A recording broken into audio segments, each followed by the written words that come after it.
All right, let's continue in Matthew chapter 2. I want to read once again what we read previously, verses 19 and 20, because in this segment I want to talk about God's guidance.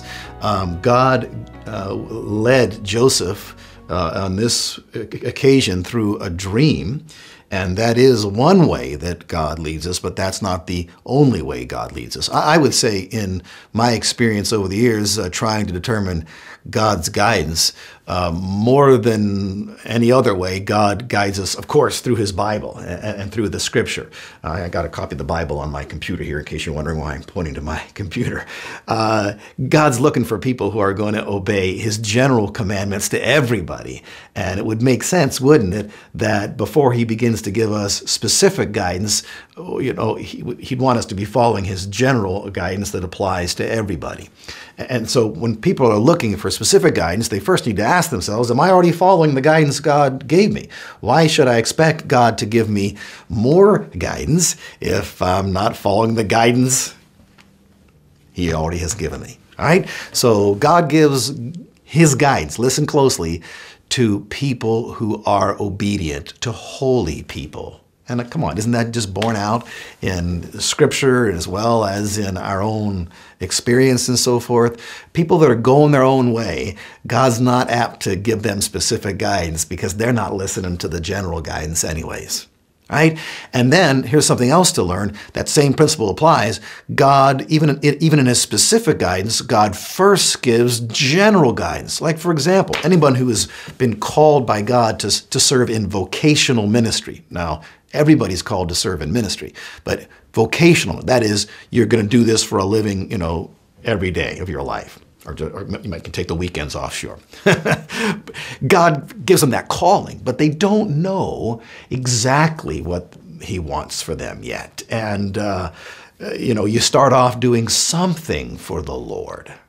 That's it. God calls you. You know you're called, so you take whatever opportunity He gives you first. You prove your faithfulness in small things. God has given you some general guidance beyond just the Scripture now. He's calling you to vocational ministry. You do whatever your hand finds to do to prove your faithfulness, and then God begins to hone you in to what He has prepared for you from the foundation of the world. And it's absolutely lovely. And it takes years, let me tell you. And anyone who's been in vocational ministry can tell you the same thing. He hones you and hones you down as you prove you're faithful. And again, we all are unfaithful at times. We blow it. Yours truly, I'm a perfect example of the person who's blown it, but God's mercy is new every morning. Thank God for that. You get up when you fall, and you get back in the race. And then He gives you more guidance. And eventually you get right into that niche that He's been preparing for you for a long time. So we're going to see that today in how God guided Joseph. Verse 19, but when Herod died, behold, an angel of the Lord appeared in a dream to Joseph in Egypt and said, get up, take the child and his mother, and go into the land of Israel, for those who sought the child's life are dead. Okay, what was the guidance? Okay, you're in Egypt right now. You're going to go to Israel. Well, Israel's a pretty good-sized place. Okay, go there. Okay, well, if he gets there, he knows he's in the right country. And is it optional where he lives? Well, actually not, as we continue to read this story.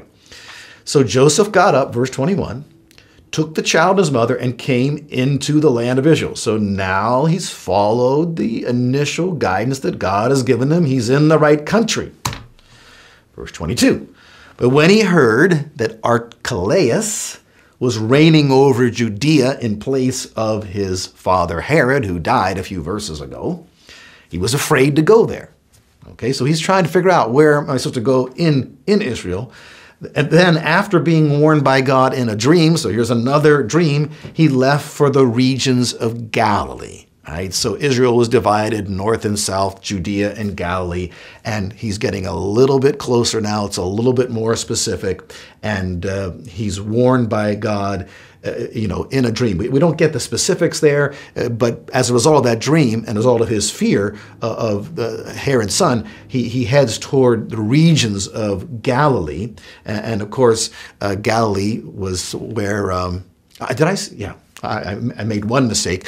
Galilee is just a region that is in the northern part of Israel, and that's where Jesus spent a lot of his time in ministry. Okay, and he came and he lived in a city called Nazareth, and so we can be sure, although it's not said to us in the previous verse, that that's the city where God directed to him to go in Galilee.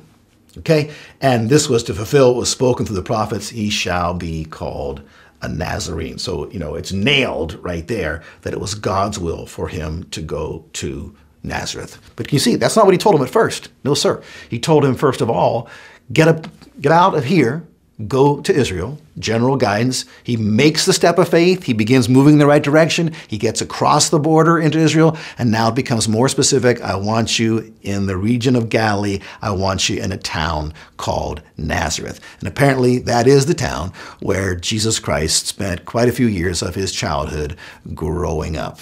Okay, now, again, let's bring it home an application to our own lives. It doesn't matter whether you're called to vocational ministry or not. Everybody, this means you, God has prepared good works from the foundation of the world that you should walk in them. Specific things, not vocational ministry necessarily, but specific things.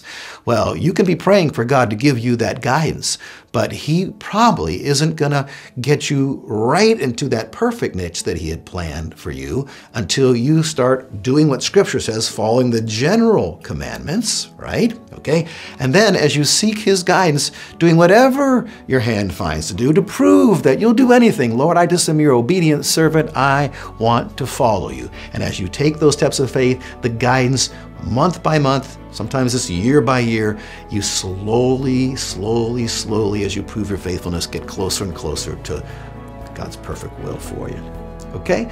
Good lesson to learn, and if you know that, wow, you are indeed blessed. Okay, well, thanks for joining me. See you next time.